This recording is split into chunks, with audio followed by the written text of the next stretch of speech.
Hey guys, welcome to the Sandro Linux Community Podcast. It is the 29th of December, so it's nearly the new year, and that means that we have quite a bit of tech news from the past week. I don't know how that means that, but I suppose Christmas and stuff happened, so yeah, we have stuff to cover, and let's just get into it. Hello, Pigus. I see that you sent an emoji in the chat. A reaction. Hi there.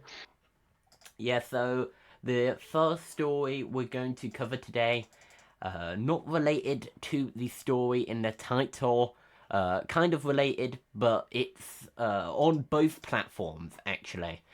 So on both Android and iOS, Microsoft Edge is getting a Copilot update. So this brings Copilot on these platforms into line with the desktop version. So now it apparently has plugin support. So this is already a thing on the desktop version of Copilot. However, now they're bringing it over to the mobile devices with Microsoft Edge. However, clearly they aren't totally just doing this on, Android and iOS. They are giving a small bit of preferential treatment to Android, at least temporarily. So Android is getting the Copilot app, and apparently so far they have not announced the iOS version of this app. However, I'm sure it will be coming in the future. But of course, Microsoft do prioritize more Android because of their devices, their mobile devices running Android, the ones that they've actually made with their software UI. And of course, Microsoft make other Android apps such as their Microsoft Launcher and all of those all the other Microsoft apps, obviously. But we'll just have to wait and see when this Apple when Apple devices get Copilot as a dedicated application, because right now it is just integrated in Edge. However, you don't get the kind of standalone experience of Copilot.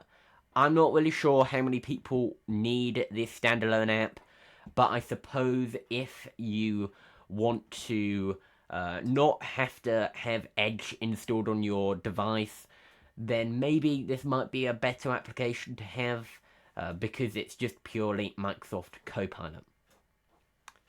Do you guys have any thoughts on this?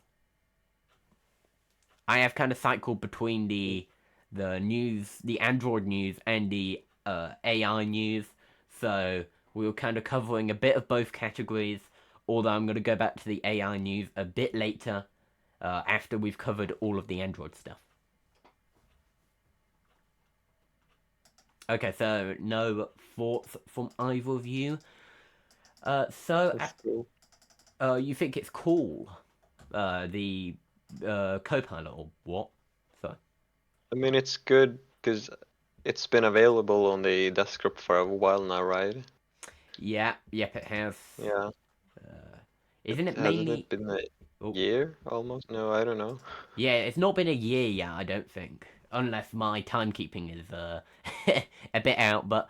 Um, but yeah, it's been around hmm for a bit now, and it's been on Windows, of course, not coming over to Mac OS or Linux.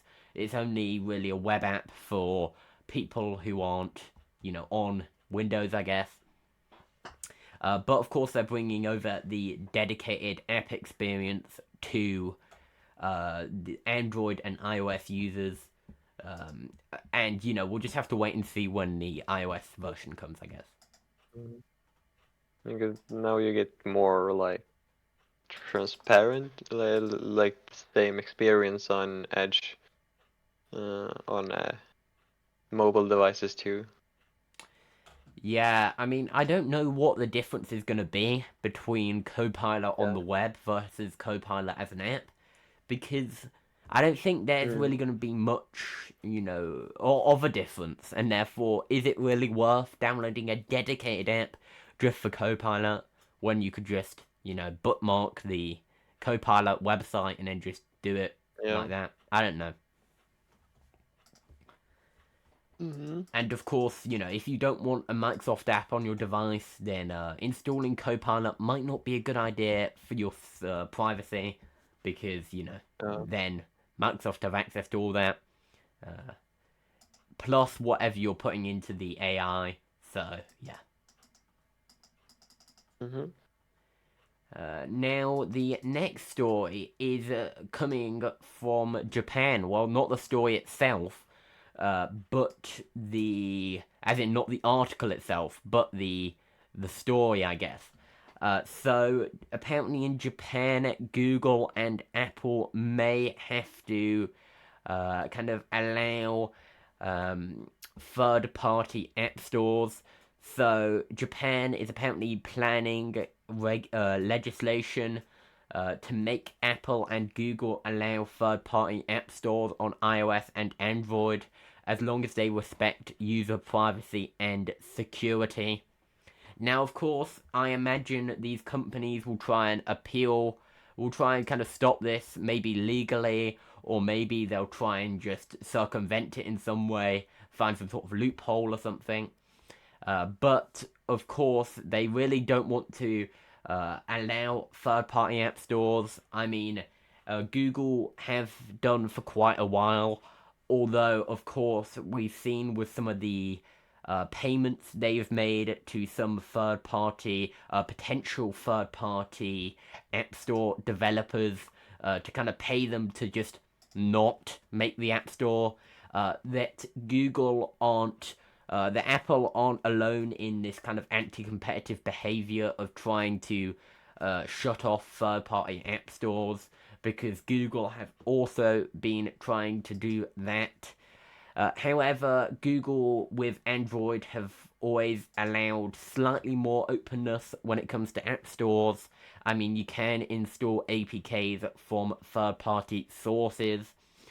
So yeah, overall, it depends. Uh, whether you're on iOS or Android, whether you can use external app stores. But now Japan apparently want to change that in their market, I guess. Have you got any thoughts, Piggers? I mean, I don't think this will affect that many people outside of Japan, but we've seen some similar stuff from some other countries' governments as well. Yeah, I mean the EU has had several like laws enforced to like remove the anti-competitiveness and stuff. Mm-hmm. Yeah, yeah. So they've So it's been. cool, like yeah, it's it's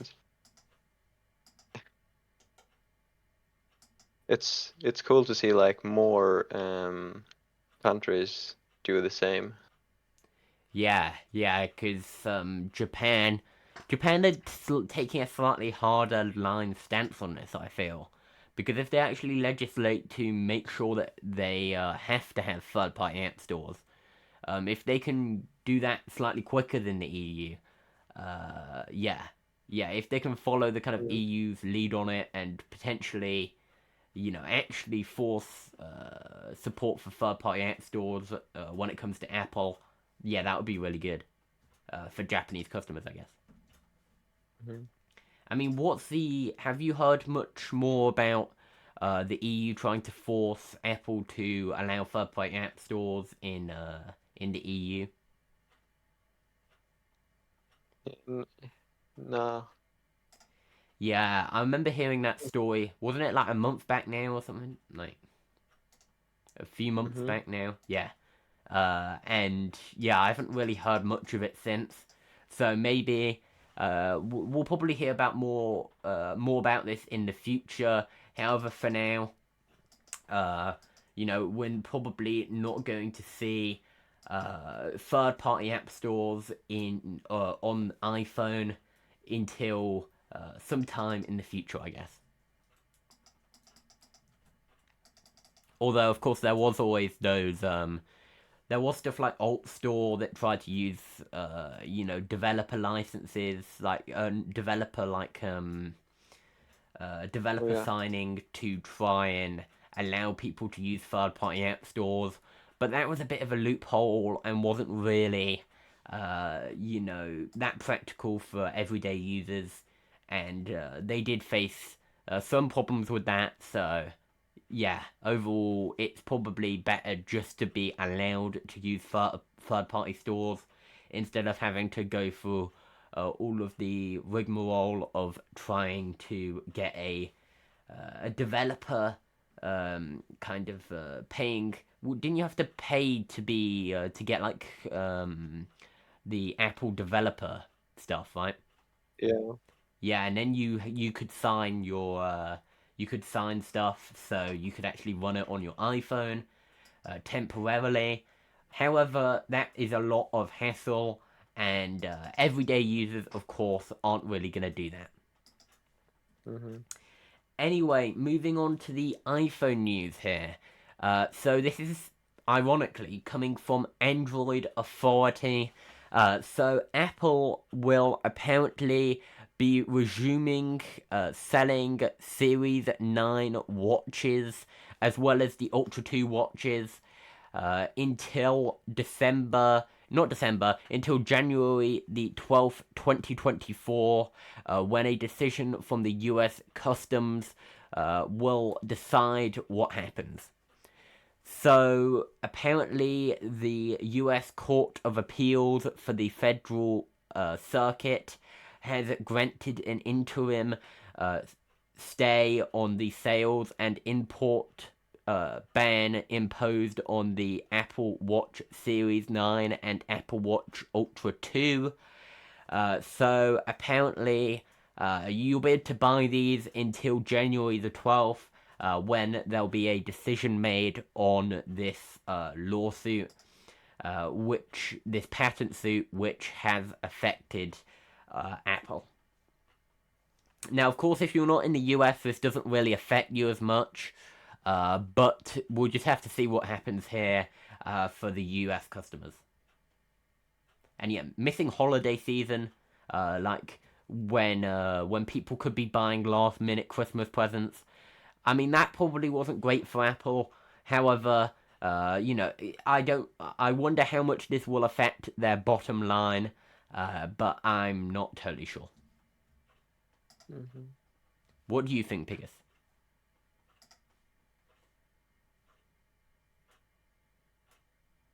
Do you have any I don't thoughts? have much to say about it now. No, yeah, we covered this story last week with the actual ban happening. Like the actual, the stopping of sales of these watches.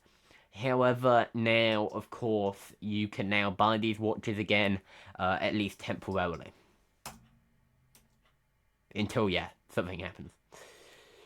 Now, moving on to the next iPhone story here. So, Kaspersky has revealed a previously unknown hardware quote unquote feature exploited in iPhone attacks. So, Kaspersky's global research and analysis team has exposed a previously unknown feature in iPhones that allowed malware to bypass hardware based memory protection. So, this is a pretty big exploit to find.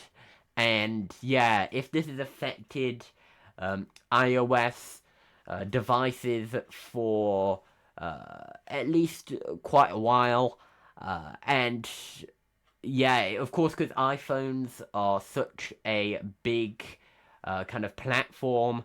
There are a lot of iPhones out there that could have been exploited using these vulnerabilities, and yeah, overall, it's good to see Kaspersky reporting these hardware problems, which lead to these attacks, I guess.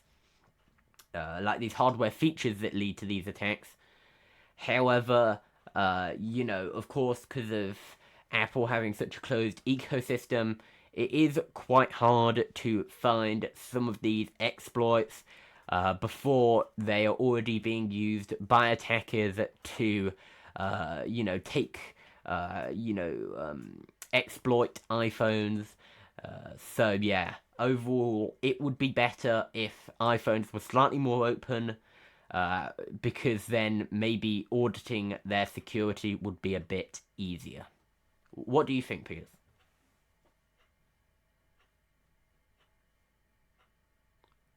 Hello, hello, hello.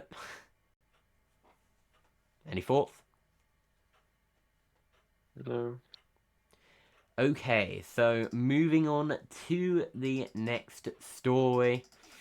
Um, so, so now we're in the Android section.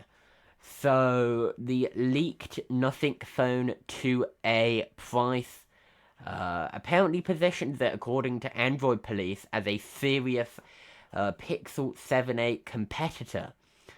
So apparently the price will be around €400. So it'll be a bit less than that, according to a leak. So this does place the Nothing Phone 2A at a price point where it would be very competitive with the Pixel. And of course, the Pixel is one of the biggest budget phones out there. So seeing some competition to it is, of course, a good thing. And yeah, we'll just have to wait and see how what the kind of specs of this phone will be like. Of course, we're seeing some vague outlines here, with there being potentially an 8 GB of RAM and 128 GB of storage model, as well as a 12 GB of RAM and 256 GB of storage model being available. However, we don't really know much beyond that when it comes to the leaks, and of course, we'll just have to wait and see what Nothing do here. What do you think, Pigus, or Farmer Josh? The I think because Nothing Phone, the company, they're pretty new company, right? Yeah, it was started by Carl Pei, who was already quite well known in the tech space because he was the founder of OnePlus. However, Mm. they are quite a new company, and they've only released a couple phones so far. So yeah, a relatively new company, although their first two phones have been quite popular. Yeah. Yeah, yeah. I've been keeping an eye on them. Like what they are doing is kind of interesting. And Mhm. seeing like now how it competes with Pixel's budget phones, that's cool. Mhm. I don't know.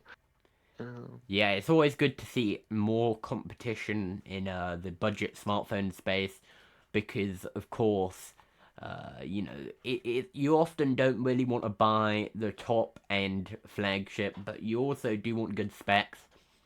So this kind of these more mid range phones are pretty cool, I guess. mm, But yeah, I'm still using a OnePlus Nord. So I hope that will last me a while until I get a new phone, I guess. But so far, I've been pretty happy with my OnePlus Nord because it's lasted quite a while at this point, and yeah, it's a pretty decent phone. Anyway, moving on to the next story here. It's already up on screen for you guys on the YouTube stream. Nubia Red Magic Pro 9 is now up for pre-orders. So if you want to get this phone um, in any country that isn't China, then you We'll have to wait a bit for it because now they're doing some international pre-orders.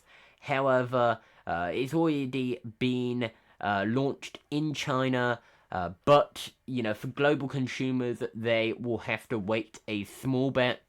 However, you can pre-order it right now.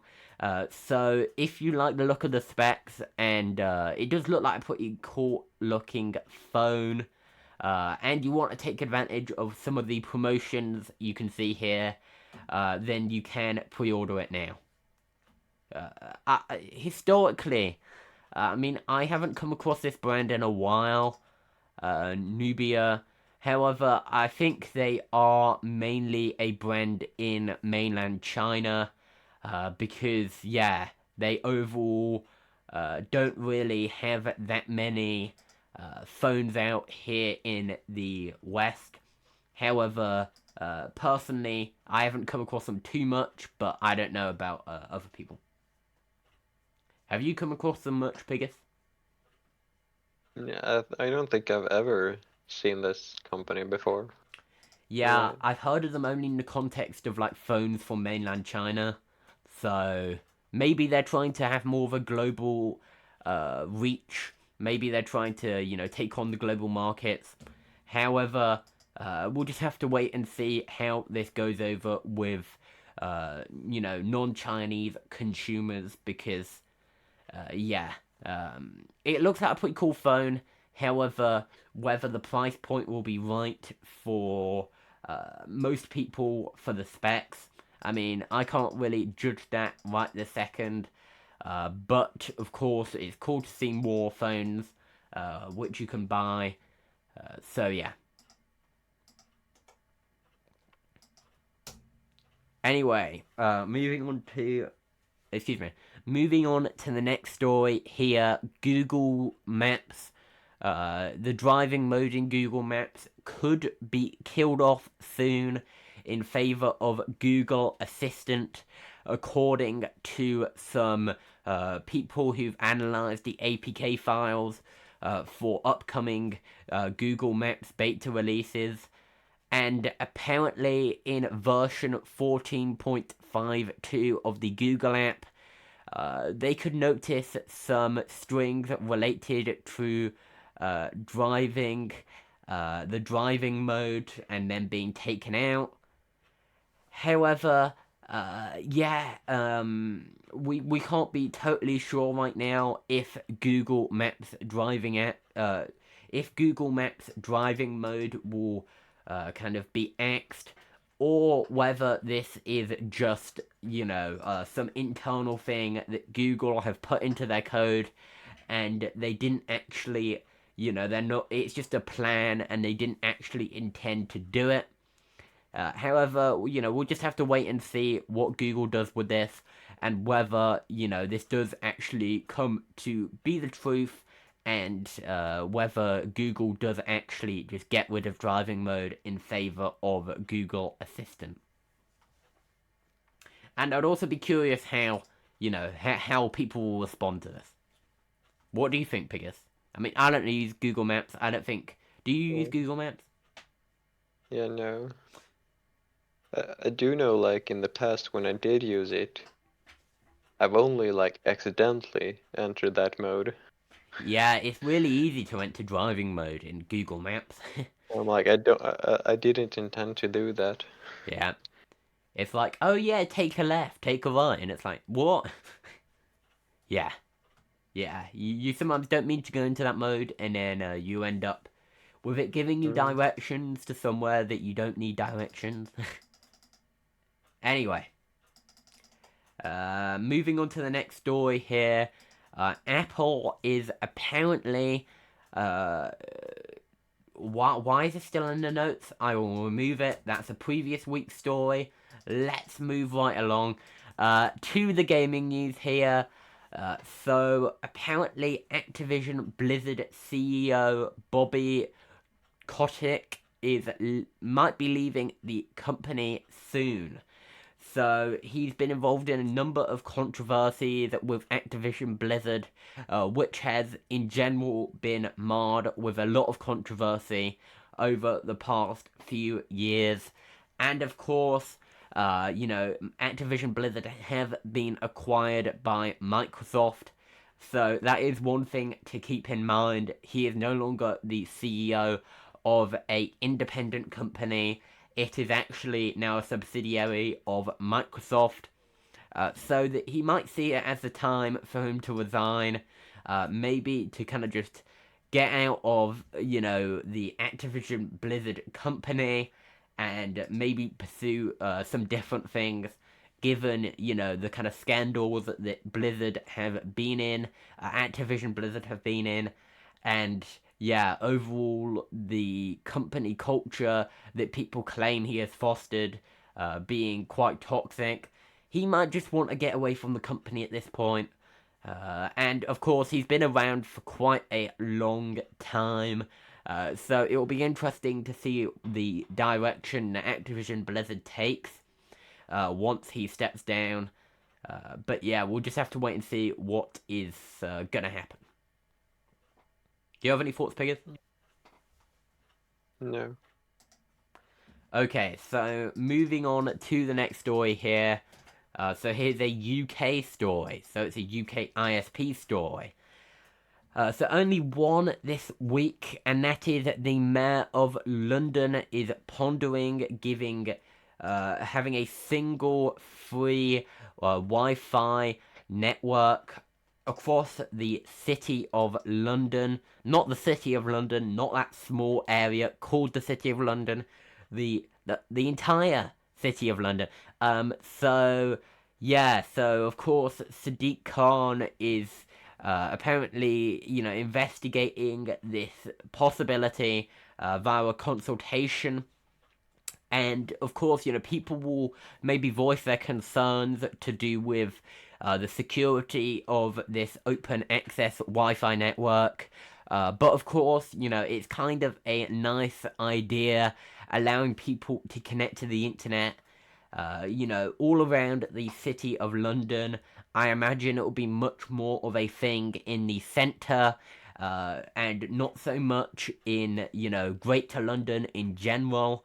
However, we'll just have to wait and see what happens with this consultation, whether they decide to go ahead with this and decide to actually roll out a broader open access Wi-Fi network instead of just trialing it in these individual locations like they have been previously. Do you have any thoughts, Piggis, about this idea of a big Wi-Fi network in London? Yeah, it sounds cool. Yeah, I think it could be interesting if Sadiq Khan can go ahead with this. Of course, I'm not getting into politics here at all, but it would be interesting to see what happens with this Wi-Fi network. Let's just hope it's a secure network and nothing happens. Given that the City of London has a lot of residents and a lot of people who might be willing to try and hack, an open access network, I could imagine things going slightly wrong, slightly awry. So maybe they'll have to watch that one. Yeah. They just need make a good firewall. Yes. Yeah, and who knows what kind of restrictions would be placed on this internet connection? I don't know. Anyway. Now moving on to the Linux news here. So Ubuntu 23.04 support has reached EOL. So it's reaching the end of life on January the 25th, 2024. So if you're using that release, if you're using the Lunar Lobster release, then it's probably time to move on to a newer release of Ubuntu, or move distro or whatever you plan to do, because you're no longer gonna be getting security updates, so it's a good idea to move away soonish. Dang it. One more thing to do. One more, yeah, because you're definitely running that version of Ubuntu. Yes, of course. Okay, so Arbian Linux is apparently now available for Raspberry Pi 5 computers. So, in fact, I got a Raspberry Pi 5 computer at Christmas. So, I've been playing around with that a bit, playing around with i3 a bit, and the Raspberry distro, of course, based on Debian. However, apparently, you can now use Arbian Linux. So, this is a Debian based distro, and yeah, it's now available for the Pi 5 with support for Cinnamon, GNOME, XFCE, KDE Plasma, and i3. So those are all the big desktop environments and window managers. So that's pretty cool to see them supporting all sorts of different desktop environments and window managers. So yeah. I'm not really sure what's so unique about this distro. I don't personally see anything that really stands out to me and makes me think, wow, I should definitely install this over Raspberry. But, maybe you have Piggus. I mean, do you see anything No. that's really cool about this? Or is it just branding? I don't know. We'll just have to see what happens with this distro because personally I can't see at current moment any interesting features of it. However, I guess it's a release of a different distro for the Raspberry Pi. So we'll just have to see what cool features are added to it in the future. And yeah, I suppose it's just another distro for the Raspberry Pi. I mean, Armbian is a more broader distro compared to like Raspbian, which is made for the Raspberry Pi. So Uh, but how is Arbian that different? Like, is there any specifics that you could point to? Not really, like it supports more than just the Raspberry Pi. It supports different ARM, RISC-V. But surely you want one optimized for the Raspberry Pi, right? I mean, I don't know. I suppose I. Yeah, I don't really see much point in using this distro, but it's a cool option, I guess, if you want that on your Raspberry Pi. You can now get it on the Pi 5. That was recently released. So yeah. Yeah, I just run the regular Debian on my. Yeah. Do you run like Raspberry or what do you No, run? Debian. Debian, alright. You have like a release for ARM based. Why do you use Debian over Raspberry, for example? 'Cause it's more minimal. It's more It's minimal. directly from Debian because Hmm. ARM, uh, Raspberry and stuff like that are just based on Debian with other stuff added to it. Yeah. Yeah. However, So it isn't as bloated. hmm although I would say the Raspberry Pi Core version is not that blown. Anyway, let's get on to the next story here. So apparently Darktable 4.6 open source raw image editor has been released. So this is a cool looking image editor if you're dealing with stuff in the raw format. And apparently it now adds support for a number of new digital cameras and giving some new features. So it apparently now improves the speed of exporting JPEG at 2000 and BNW TIFF images. And increases image display speed in the map view by 20%, 25%, which I'm sure would make sense if you actually use this software. However, for me, I'm not really sure. But yeah, this is a cool new release of this piece of software. So if you need an image editor for raw stuff, then yeah, I suppose this is a good option if you're on Linux. Do you have any thoughts? I need this. You need this. I Why? haven't heard about this before. What use case do you have for this? To open up my raw images files. Do you have a lot of them? Sometimes. Mm-hmm. Okay. Yeah, that. Mm, Yeah. Cool. useful tool at least, yeah. Mm-hmm. Yeah. Anyway, let's move on to the next story. The crypto news. Only one story this week.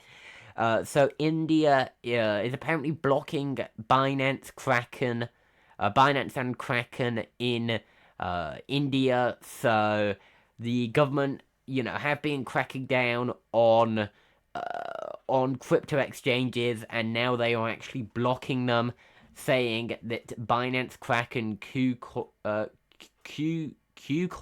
is that how you say it? Qcoin, I don't know. Anyway, let's not get stuck up on pronunciation here.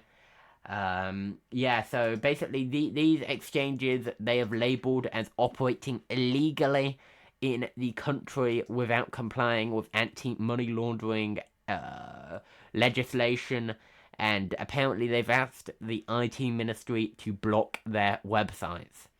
Now, of course, if you are in India, you could use a VPN to bypass these blocks. However, banks will not allow you to withdraw or put money into these exchanges anymore. And of course, you'll no longer be able to legally register for these exchanges. But yeah, so if you are in India, this isn't good for you if you're using these exchanges. It will be quite hard to get your money off them. However, of course, we've seen a lot of crackdowns from governments throughout the past, I would say, 2 years or so when it comes to crypto. And, this is just the Indian government, I guess, enforcing some of their regulation and blocking some of the big exchanges over, which, yeah, they view as not complying with regulation. However, how much of this is really just they want to block these exchanges and they'll take any reason to do so. Maybe that's it. I'm not here to analyze the politics of it, but yeah, uh, it's not great to see India blocking these exchanges. I mean, if you have money on these exchanges, it's not good. Being blocked from your funds. I'm guessing there's no way of withdrawing if the website is blocked. I mean, do you have any thoughts, Pigus? Mm-hmm. That's an interesting thought. Okay, so so let's continue on to the next story. Before we do so, are you trying out Darktable now, Pigus? Yeah. Looks interesting. What is the difference between Light Table and Dark Room? Or Look, you see at the top, on the top Oh. right, Matt. I don't have an image right now, so You see, I'm I don't sorry know. for you guys watching the stream, because, you can't see all of the stuff going on the Discord. I guess you could check it out. If you come on over to sandronex.com/Discord, you can join the chat. However, and, look at this stream. However, if you're not there, then, you can't see it because I haven't got my OBS configured to, output that. However, we'll get back to the actual stories just in a minute. So, in AI news, the New York Times is apparently suing OpenAI and Microsoft for copyright infringement. So they claim that OpenAI copied millions of times articles to train the language models that power ChatGPT and Microsoft Copilot.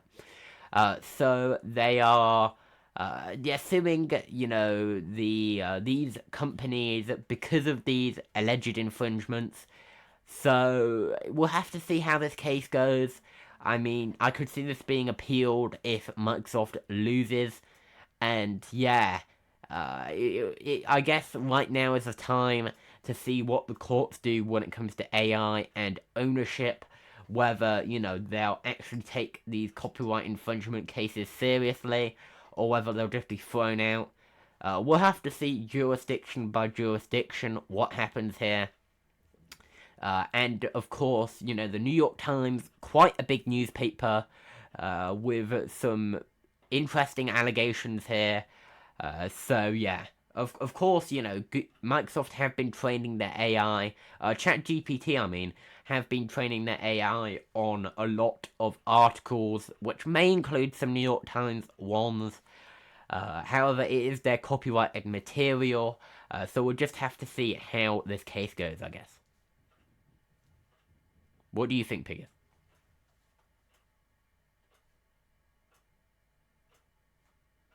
Okay, so why don't we move on to the miscellaneous news?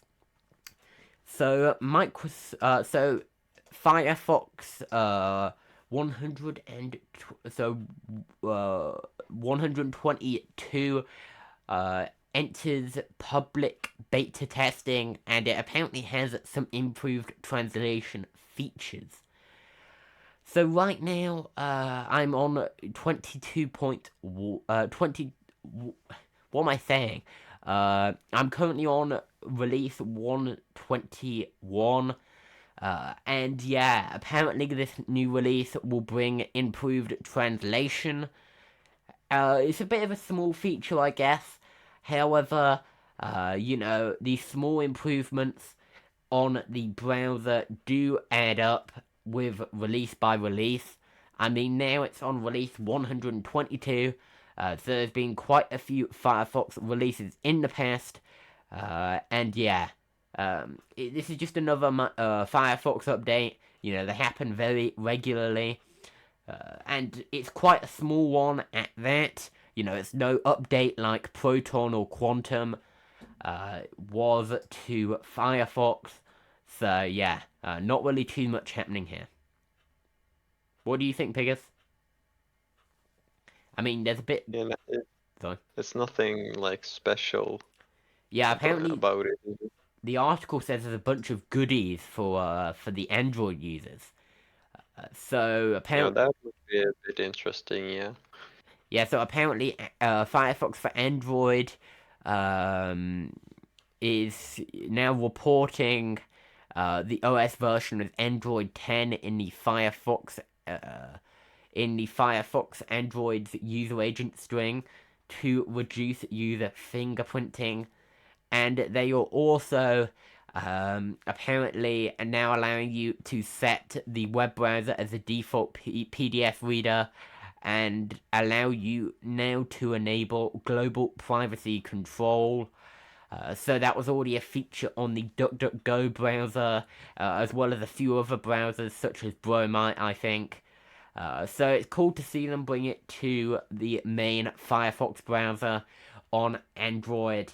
I mean, they did face a lot of backlash when they rolled back a lot of the add-ons and brought in a new add-on ecosystem. They only really had about like 5 add-ons, and it wasn't really too great. However, they've started to actually improve the browser again, and yeah, it's cool to see, I guess.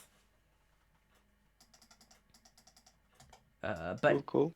yeah, now moving on to the next story. TikTok Music could get a lossless audio option, as hinted by new Apple codes. What am I talking about? New Apple code, new app codes.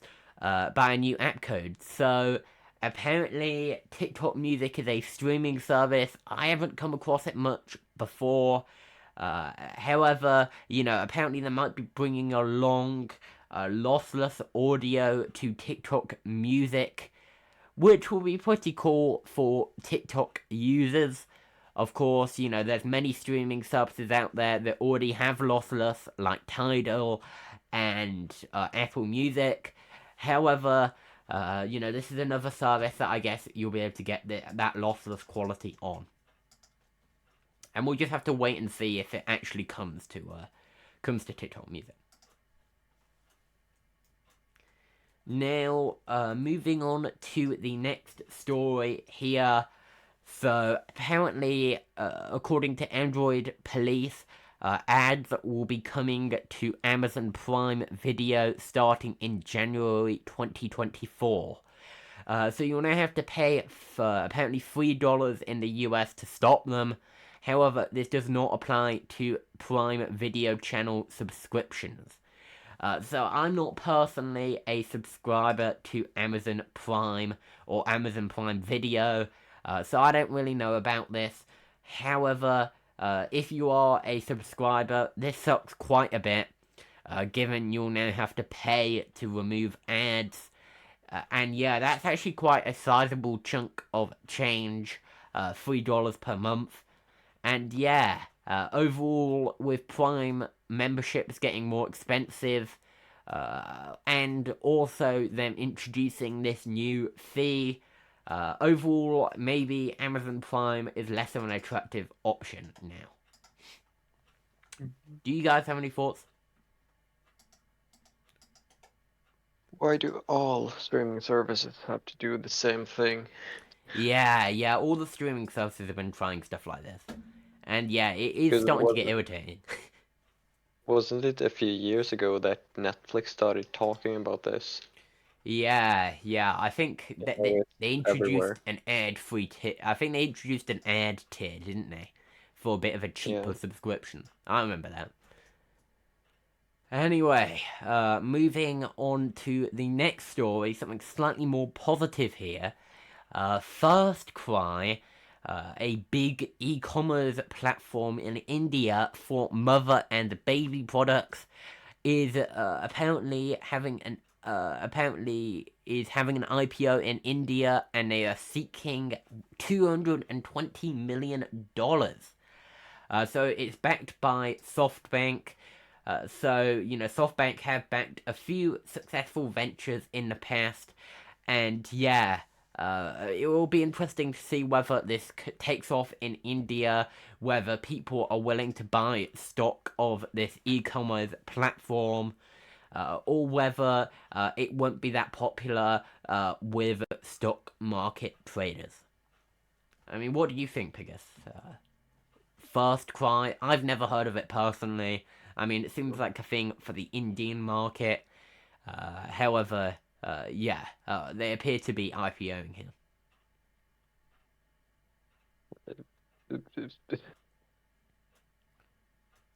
Sorry, what's the kind of disgruntled noise?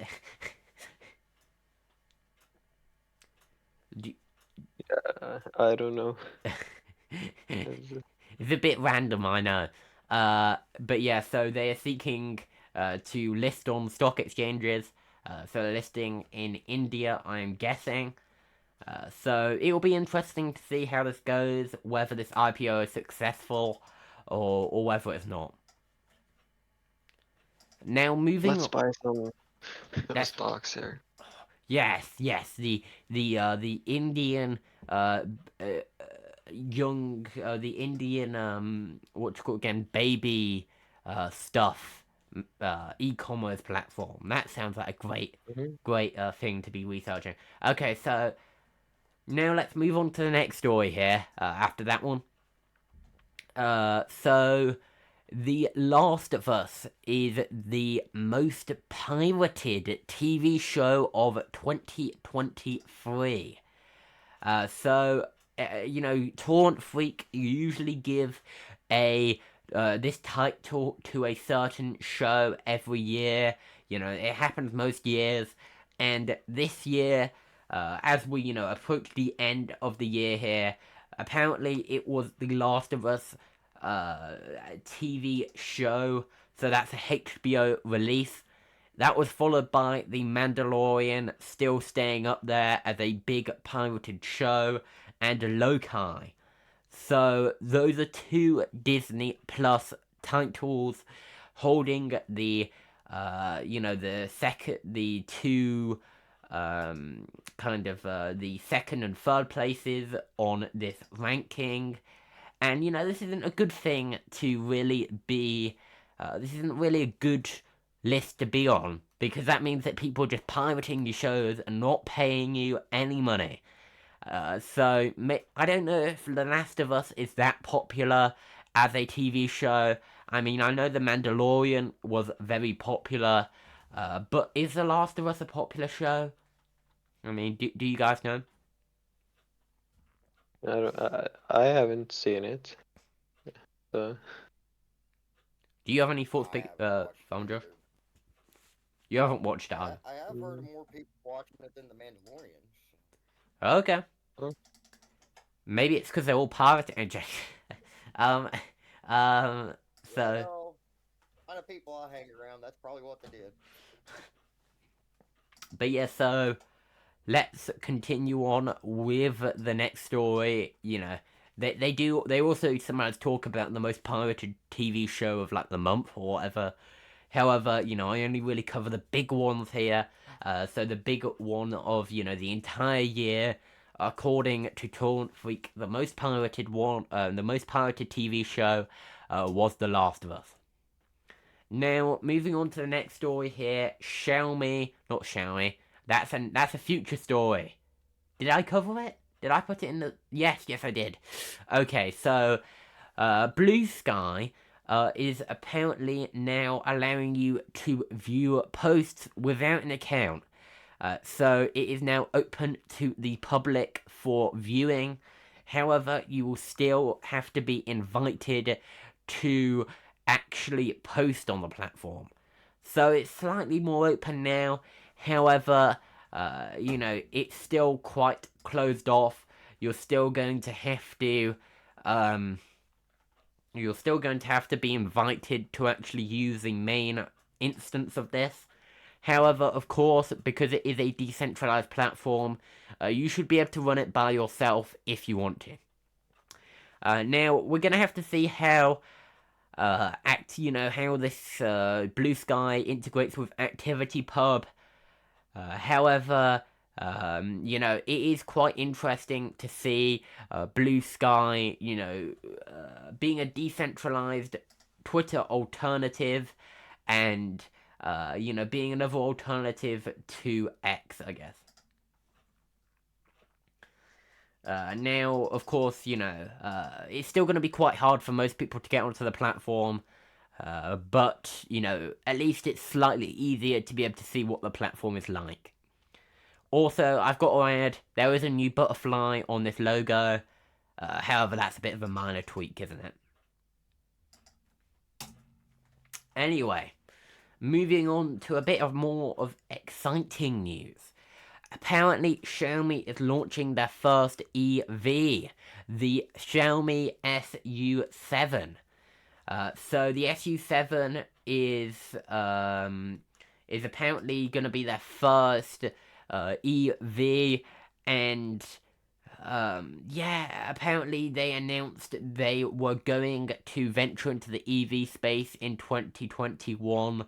However, they are now actually coming out with this EV, trying to compete with the Teslas and Porsches of the world with this stylish looking car. It looks very inspired by Tesla, to be honest, with the door handles and such. I mean, look at this. Actually, not really. On further inspection, not really too much. What do you say? Almost like they ripped off Tesla a little bit. It looks somewhat similar. It looks a bit like a Porsche as well. Yeah.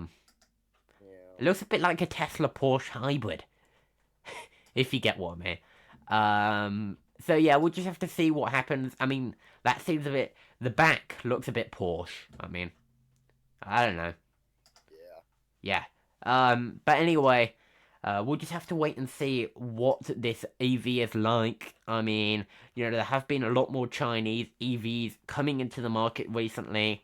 I mean, it has been quite a while for countries like Germany and the US that have, some automakers that, of course, don't want to be outcompeted by these Chinese companies. And yeah, we'll just have to see how they manage to compete, or whether there'll be sanctions on companies like Xiaomi who are making, these cars outside of the US. But yeah, even Tesla. Considering the higher percentage of Chinese EVs catching on fire, I really hope we do put sanctions on them. To be quite honest, I mean, we'll just. most fire departments in the U.S. are still not equipped to deal with EV fires, so we just have to let them burn out. Yeah, that's not good. Um, yeah, so it's like that's something we need to work. I think we need to work on the being able to put them out when they catch on fire before we allow more on the market. I mean, yeah, it is. It's interesting to see more EVs on the market, but yeah, who knows what this Xiaomi model will be like? Uh, yeah, so of course BYD are quite a big company in the Chinese automotive space. They've been expanding a bit more globally, and now apparently supplying the batteries for this thing. So we'll just have to see how this goes, and what the kind of global, what people do globally, whether this is a success in international markets. Now, moving on to the next story here, WhatsApp on the web is apparently going to have a new dark mode, which is, they claim, will result in less eye strain and more comfort. So, this is apparently a new color scheme that is being rolled out with a darker shade of black. So, a black, and yeah, overall, some people enjoy like a kind of pitch black experience, kind of a pitch black UI, and some people prefer a bit more of a kind of a bit of a lighter color. So there's like Discord, which isn't totally pitch black, but their dark mode is, it's somewhat popular. However, of course, if you want to reduce eye strain the most, it's probably best to have a more pitch black look. And if they can get slightly closer to that, then that would be pretty cool in my book. What do you think, Pigus? A slightly darker shade of, yeah, the color. I'm more like darker it is, the better. Yeah, that's usually what I think. Mhm. But yeah, so the last story here, and then we can do other stuff. So the last story here is that apparently Microsoft has just paid $76 million for a Wisconsin pumpkin farm. So this is a quite a big property here. It was apparently originally valued at $174,000.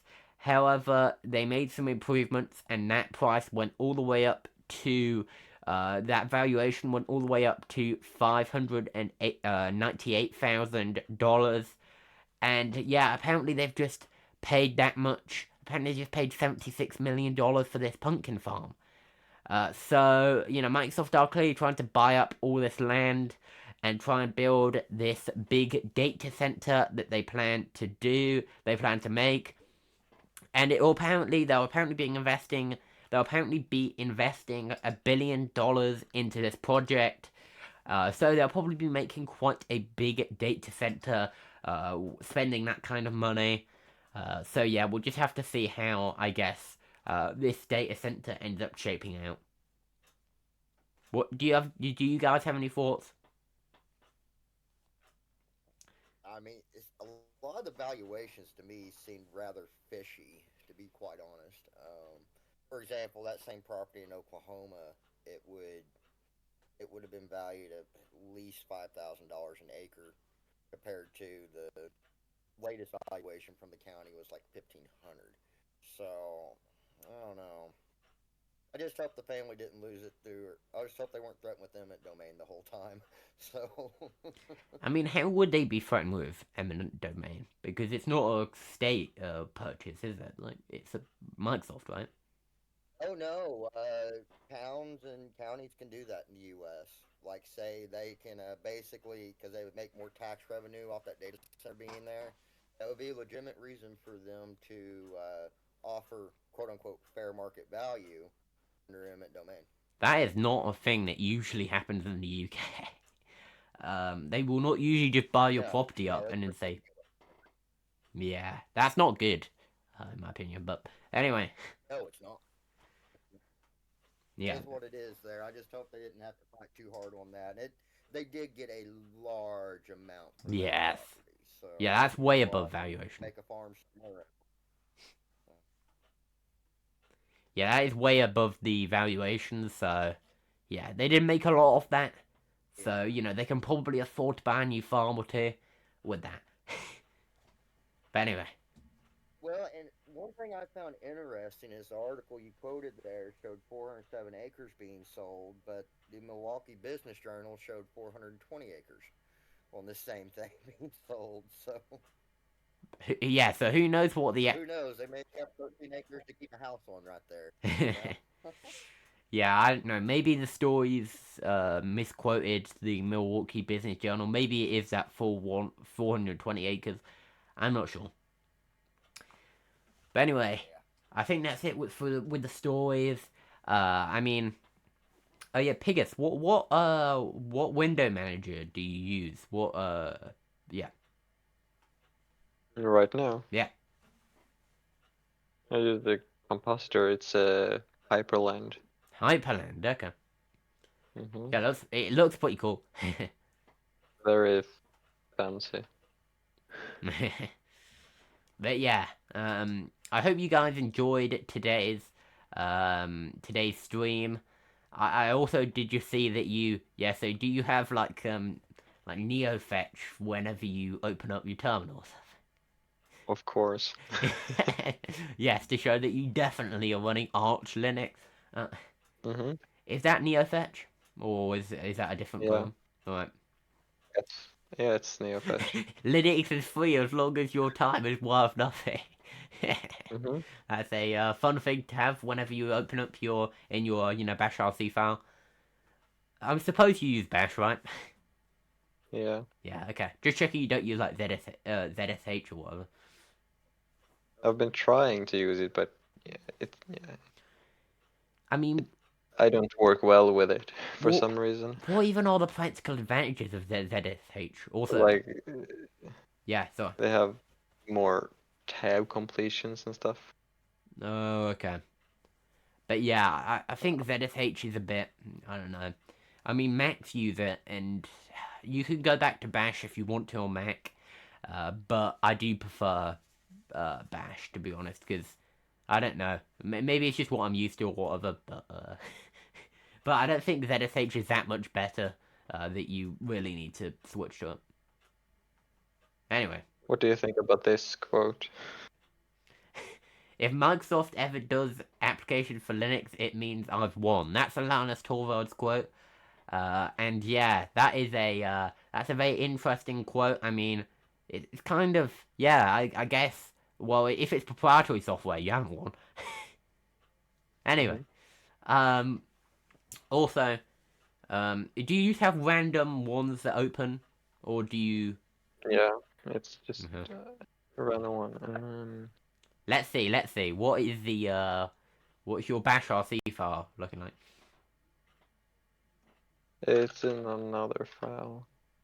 Right. What is the name of that? Also, yeah, it's probably a good idea to end the stream at this point, guys, because you cannot actually see the Discord stream, so it's a bit null and void for you guys to be listening to us talking about this.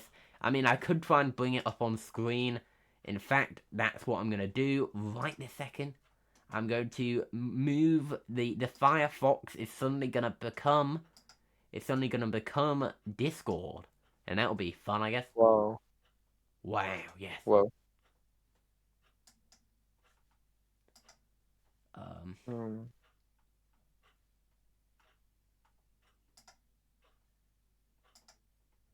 there we are. There it is. Look, you can see on stream now.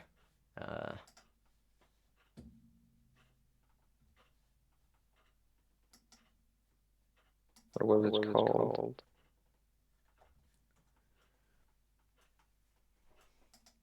So we can see Piggus going through his configuration files here. Okay, let me see. How are you doing this? There Okay. we have it. Oh, here it is. Okay, so NeoFetch, then it says strings. Okay. Get the Just a amount of bunch strings of in list. things. Generate a random value from the list, and then print. Okay. Okay, so Not that's so cool. complicated. No, it's pretty cool, I guess. But yeah, I think it's a good time to end the stream, guys. Thank you guys for watching. Check out the Discord server, sandrolets.com/Discord. You can see it on screen if you're looking on YouTube. Thank you guys for watching once again. Have a lovely new year. Have a good time. And like, subscribe, and share, of course. And yeah, overall, see you in the new year. I should have a video on Mojeek, a search engine, out soon. I've actually got the script already written up. I'm just going to record that. I've also got a script for for a video reviewing the mobile network EE. So I will be doing that review as well. So those are two things to look forward to in the new year when it comes to my content. And yeah, so if you have any suggestions, guys, you can put it in the comments. But until the next one, goodbye. Do you guys want to sign off? Bye. Wait. Wait.